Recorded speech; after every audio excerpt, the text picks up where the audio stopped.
Hello, I'm David Pendergrass, the pastor of discipleship here at First Methodist West Chase. I'm so glad you're taking the time to watch this video. I hope it will encourage you and equip you for the week's lesson to come. Now, right at the beginning, I want to remind you of the previous chapters, and I hope you will do this for your D group each week as well. Don't forget that we're here in our D group because the vision of discipleship is to grow in mind, heart, and body. That's why we're here. We're here in the D group because we are trying to be disciples, and disciples are growing in our mind, heart, and body. And you might want to spend a few minutes to talk about what that means each group time. I hope you at least will use that vocabulary every single time you meet to remind people that's why we're here. We're growing as disciples. Secondly, remind them what we've covered so far. We're studying how to read the Bible for all it's worth. This is especially true if someone's new to your D group. Please do your best to help them feel right at home. Make sure when they show up, you hand them an outline, you hand them a cup of coffee, whatever it is to say, we're right on page this, turn here, and we're ready to go. And just make them feel welcome as soon as possible. And one way to do that is to do a quick up to speed. Don't forget, we're talking about how to read the Bible for all it's worth. We've just covered how important it is to talk about the historical context, that's exegesis, and apply it to today, hermeneutics. We also talked about last week what is in the process of translation and how important it is to have a good translation when you are studying the Bible. And encourage your people to look back on last week's notes over time. Encourage your people to use this handbook in the future when they're studying a text, whether it be Psalms or Gospel, whatever, that they go back and look back over this notebook. Also encourage them to use the section that says My Notes. That page is at the end of every single chapter.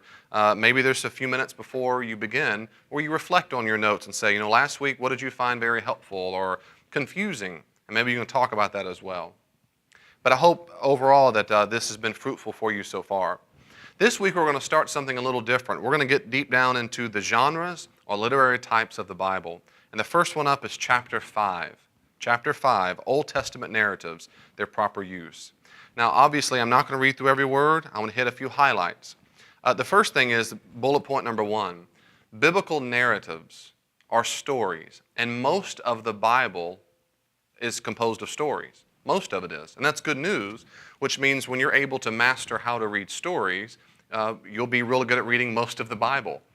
And most of us know what stories are. We get it. We know there are characters, there's tension, there's conflict, there's resolution, and that's usually how stories work in any literature. The first point here is really important, and that is biblical narratives are stories not like news reports. They're much more like a family anecdote or family story that's passed on through the generations. It's not to say it's not historical. It's to say that's not the point of the story. And sometimes historical details might be mixed up a little bit over time as oral tradition goes on. But instead of reading the Bible as if every single story or narrative is supposed to be like a newspaper article, that's a different genre. Biblical narrative is not intended for that. Rather, it's intended to give meaning or direction for the audience.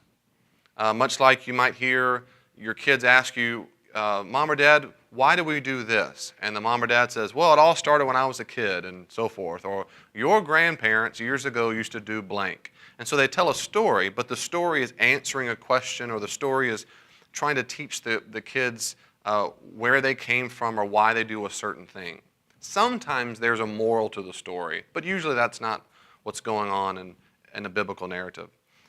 And I'll get to that more in a second. But the first thing is that most of the Bible's biblical narrative, and most narratives are stories that give meaning or purpose for the current audience of when that text was written. The second point is this. I want you to help your people see that whenever you read anything in the Bible, there are 3 layers of narrative. There's the broad narrative of the Bible. That's the Old and New Testament combined. That's creation and sin and redemption through the covenants and then the coming of the Messiah, Jesus. And then even then the birth of the church, and then the final consummation at the end of time. There's a broad narrative. Then there's the second layer of narrative, like a funnel. You're getting a little bit more narrow. And that's the narrative level of that particular testament. Now, testament is from the Latin word testamentum, and it just means contract or covenant. So there's the Old Testament and that narrative level, and then there's the New Testament and that narrative level. So you might ask, what's going on in the book of Galatians, as in the New Testament, as it relates to the New Testament? Or what's going on in Joshua as it relates to the Old Testament at large? What's going on in Israel at this time of life? Then there's the third layer, the smaller layer of narrative, and that is what's going on in the immediate context. The immediate. So if you talk about Joseph in Genesis, what happened right before Joseph's story, during, and right after it? Those are three layers, broad, and then one of the testaments, and then the specific story of the narrative. Good interpreters keep those three layers in mind all the time. Good interpreters do that, and we want to be really good interpreters. If you look on the bottom of page 13, a few highlights I'm going to hit. I hope you'll read these carefully. Narratives are not allegories. Every event, every character doesn't represent something else. They're not allegories. They meant something to the first people. They were applicable right then. So when God inspired the original authors to write to the ancient Israelites, it meant something to them. It wasn't a secret code waiting for the year 2000 for Hal Lindsey to tell us what it really means. It really meant something to them back then. So I encourage you not to read narratives like allegories. Secondly, narratives are not intended to be short moral lessons. Now, this one's hard for us to hear because Jews did not write narratives for that purpose, but yet most people today use narratives as a way to show a moral instruction. If you look on page 14, I have this tip. By far the most common expression one hears in church after one reads a narrative is, so the moral of the story is, unfortunately, this is a bad misunderstanding of what a narrative is. Now, remember, we're talking about genre, literary type. We don't want to read a cookbook like we read a Stephen King novel. We don't want to read a love poem like we might read a newspaper editorial. They're different genres. And to know the genre, the literary type, helps us know how to apply them. And I'm suggesting to you that the biblical narrative is a particular genre, and it's not to be read like a moral lesson. It's not to be read like a moral lesson. So most of the time, not all the time, but most of the time, you don't want to ask the question, what's the moral of the story? Instead, what you do ask, and I say this on page 14 at the top, under tip, rather one should ask this all the time. What does this narrative teach me about God? What does this narrative teach me about God? What does this narrative tell me about the history and development of Israel and the covenant? Third, how does this small narrative fit into the greater narrative of the Bible? Now, don't be discouraged if the answers to those questions tend to be the same thing for different stories. That's okay. This story tells me that God is faithful and He brings His people out of the Exodus. Through the Exodus, He brings them out of Egypt, and He can be trusted, and He's powerful and mighty. This story tells me some of the same thing. God can be trusted, He can be faithful, He brings people out of the wilderness, and on and on. That's okay. It's just the same story with the same emphasis, and that's okay. So try not to make the different stories have a different theological point every single time just because we might get bored of the same point. Let the Bible speak for itself. And I encourage you not to have stories have the moral of the story every single time, because that's not the best way to use a biblical narrative. Number 3, narratives are not written specifically about you and not about me. That's important to understand, because God might give a promise to someone in the Old Testament 3,000, 3,500 years ago. It doesn't mean it's a promise to you. It doesn't mean it's a promise to me. And I love how they say it in the middle of my page 14. We can never assume that God expects you to do exactly the same thing that the Bible characters did, or have the same things happened to them. So there's no reason to assume just because it happened to them, it will happen to you. Or because that's the way they did it, we have to do it that way too. Now there are many reasons for thinking that. One is because biblical narratives are not meant for that function, not in Jewish history and theology. Secondly, because biblical characters are human and they're flawed. They're not the main character. I'll talk about that in a second. But rather, here's for example, middle page 14. For example, God inspired Moses to go to rescue the Jews from Egypt. We should not apply this, that's hermeneutics. We should not apply it by saying that God always inspires us to do really big things that people will oppose. You will have your Pharaoh in life. Everybody's got a Pharaoh. Everybody's got a huge task that only God can rescue them from. That is not the way to use the Old Testament narratives. There's no reason to say such a thing. There are billions of people around the world who will never do any big thing like rescue Israelites from Egypt. And God still loves them and uses them in their own particular way. Instead, God chooses to give us the moral of the story by using different genres, different styles like law or the teachings of Jesus. That's how we learn our moral instruction.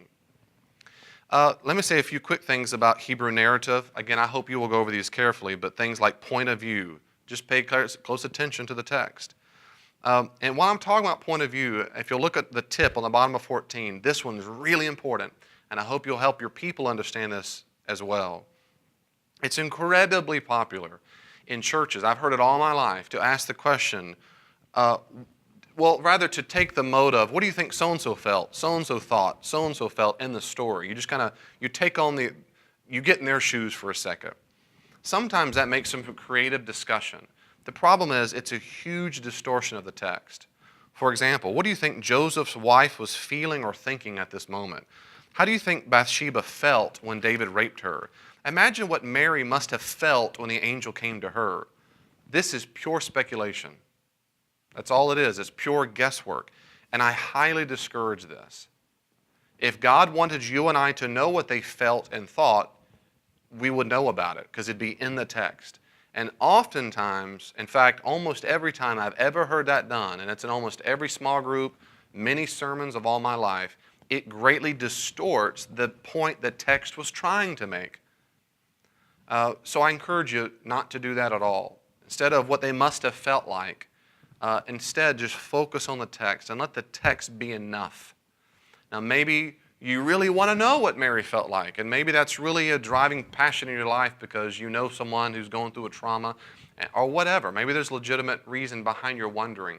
I just want to encourage you to be at peace with not having all your questions answered. The Bible doesn't answer all of our questions because it's not a trillion pages long. But let the narrative speak for itself and not try to read into it something that's not there. Pay attention to the scenes. Pay attention to the characters. And don't forget, characters are all about showing what God is doing in the world. And they're always flawed to some degree. And the tip in the middle of page 15. The chief character in every single scene is God. He is God. So events in the narrative help to demonstrate what God is doing in history and how history is unfolding at God's direction. So, for example, in the Exodus narrative, it demonstrates that Moses holds God's authority, that God is more powerful than the Egyptian gods, and that God rescued his people in order to form a covenant with them.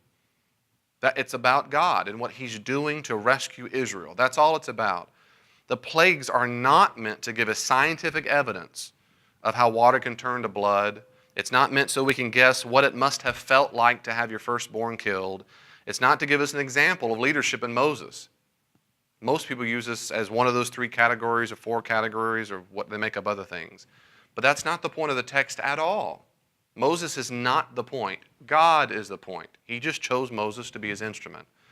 So God's presence is always there. It's either implicit or it's explicit.